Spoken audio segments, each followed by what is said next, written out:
evangelho muito bonito, muitos de nós conhecemos este evangelho, mas é um evangelho muito difícil.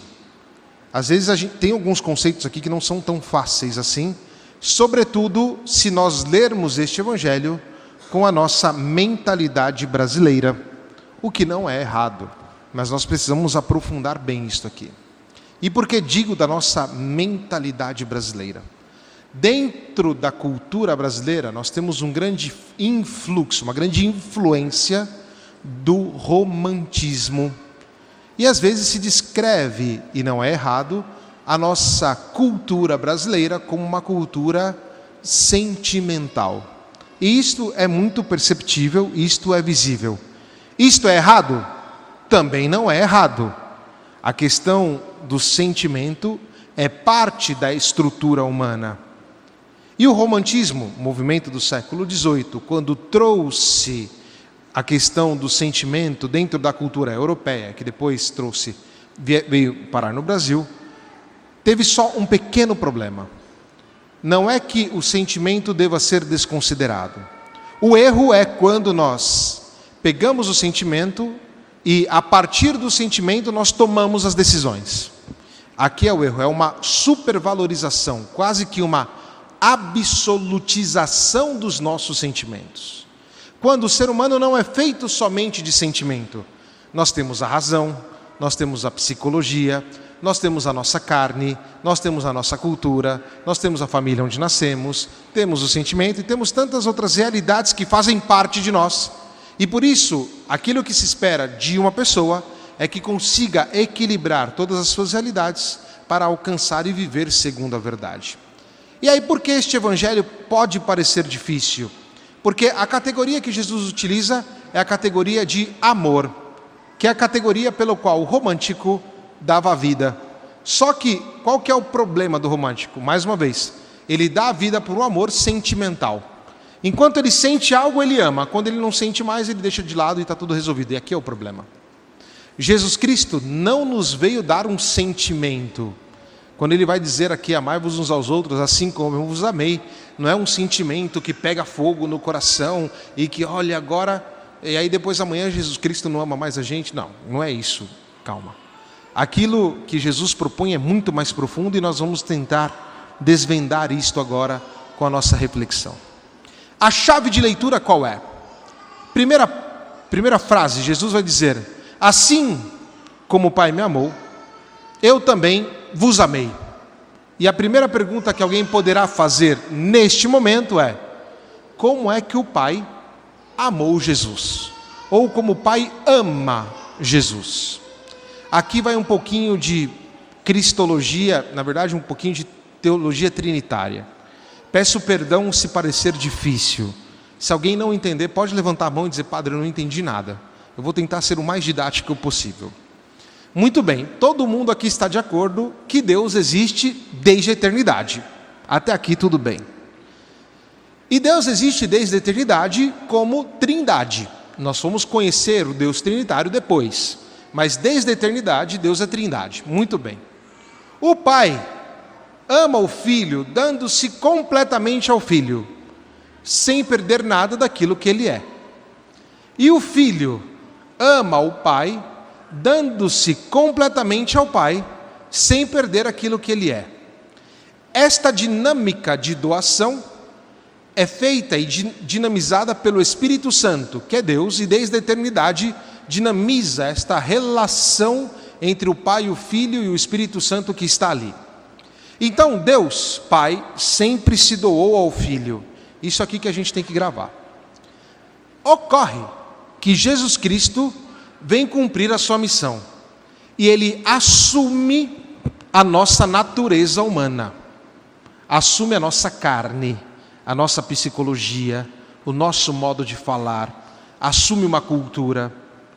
E mesmo quando Jesus Cristo assume a nossa carne e tudo o que dela pode vir ou pode estar presente, quando Cristo assume isto, Ele não deixa de ser amado pelo Pai. E não deixa nem mesmo de amar o Pai. Portanto, aquela relação eterna que ocorre dentro da Trindade, acontece também em Cristo. Deus e homem verdadeiro. E aqui é onde se abre o aspecto do amor e do amar, porque são duas coisas diferentes, mas vamos explicar. O fato que Cristo nos ama com um amor plenamente humano e um amor plenamente divino. Olha que bonito isso que estamos dizendo. Ou seja, o modo de amar de Jesus é pleno. Então, quando Jesus vai dizer, assim como eu vos amei, ele não confia somente, ou melhor, ele eleva o nosso amor humano, nosso aqui, nós, pecadores, deficientes, com dificuldades, enfim, uma série de situações que nós seres humanos sabemos, nosso amor debilitado, frágil, ele eleva isto e nos dá a graça de poder amar como ele amou. Ou seja, não é somente o sentimento, mas é a capacidade de uma doação total de tudo aquilo que nós somos, para os irmãos, para aqueles que estão ao nosso lado, e compreender esta profundidade desta presença divina no amor. Agora, aqui nós vamos ter que fazer uma definição. Eu tenho certeza que se eu perguntar para vocês, vocês vão me responder de maneira um pouco errada, mas não tem problema. Os meus alunos lá do Colégio Jesus Maria José, eu toda semana falo isso para eles, para explicar bem para eles como é que funciona. Ou seja, o amor é, do ponto de vista gramatical, um substantivo. Mas do ponto de vista teológico, este substantivo é traduzido como o dom de uma presença. Em Cristo está também presente o Pai. E Ele tem a mesma natureza do Pai, porque Ele é Deus. Nós não temos a mesma natureza do Pai. Mas Cristo nos comunica uma graça profunda e nos cura dos nossos pecados, nos cura das nossas debilidades, das nossas fraquezas, e nos coloca em comunhão com Ele. E, portanto, a presença que Cristo tem do Pai é comunicada a nós. E aí nós vamos entender Santo Irineu, quando vai dizer que a glória de Deus é o homem salvo, mas vai dizer uma coisa mais profunda, que nós todos em Cristo somos divinizados. Isso é Santo Irineu, hein? É muito forte isso. Esta divinização acontece pelo fato que nós somos inseridos em Cristo e por isso o nosso corpo e o nosso modo de ser recebe algo novo, uma relação nova, inédita com o Pai, no Filho, nos tornamos filhos de Deus.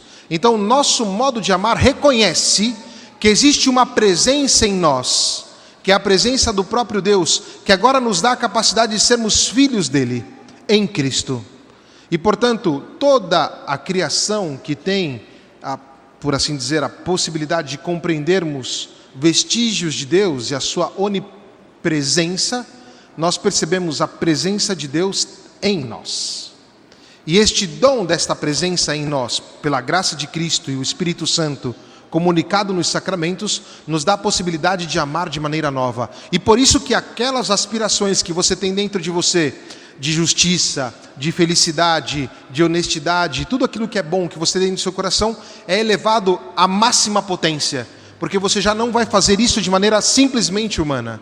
Você tem uma graça especial, a graça da presença de Deus, que te permite compreender este amor e, por isso, amar de maneira muito mais excelente. Então, o amor é o dom de uma presença. E aí nós vamos perceber também algo mais profundo, que para dizer ao outro, eu te amo, eu tenho que saber que antes eu fui amado. Eu não posso dizer eu te amo por fabricação própria. Alguém me ama primeiro, para que eu possa dizer ao outro, eu te amo. E aí é a raiz do amor. Disto aqui eu posso discorrer toda a teologia, mas fica para outros dias aí. Mas ficou ainda um ponto. O que é o amar? Que é diferente do amor. Amor é substantivo. Amar é verbo. Portanto, exige uma ação. E amar significa querer um bem para o amado. E por que um bem para o amado? Nós não podemos querer todo o bem do mundo para uma pessoa. É impossível isto. Se o menino falar para você lá, eu te amo tanto, quero todo o bem do mundo para você, vai embora, porque ele está mentindo. É impossível isto, né? Ele só pode querer um bem imediato, que obviamente olha para o bem futuro, que é o próprio Deus. Qual que é o bem que eu posso querer para vocês agora, no meu amor? Fazer bem esta homilia, em seguida fazer bem o ritual da Eucaristia, em seguida fazer bem, ou seja, é de bem em bem que nós alcançamos o bem maior. Então, querer um bem para o amado. Quando eu quero um bem para alguém, neste momento se estabelece uma relação. E esta relação do querer bem, ou seja, é quase um bem comum, porque eu quero um bem, e este bem que eu quero também sou favorecido. Nesta relação aqui, nós percebemos então esta presença do Espírito. E por isso o cristão ele ama de modo diferente, não como qualquer ser humano. Nós amamos a partir do dom da presença que nós temos em nós, que é esta presença de Deus em Cristo, que nós podemos amar o outro com muita profundidade e de modo divino. E aí nós vamos entender o que Jesus vai dizer aqui. Amai-vos uns aos outros assim como eu vos amei. Não é um sentimento, ou seja, é uma entrega total. É a possibilidade de dar ao outro aquilo que nós temos de melhor, nós mesmos, mas a presença de Deus. Dar ao outro a capacidade de que ele possa contemplar na nossa vida o fato de que Deus existe e que é determinante no nosso modo de ser. Espero não ter sido complicado, espero ter podido explicar bem o que significa amar, mas coloca na tua cabeça somente esses dois conceitos, ou seja, o amor enquanto dom de uma presença e o amar enquanto querer um bem para o amado. Se nós soubermos bem isto aqui, nós vamos entender o Evangelho de hoje, tá bom? Que Maria Santíssima nos ajude e que possamos sempre e cada vez mais crescermos no amor de Deus. Que assim seja.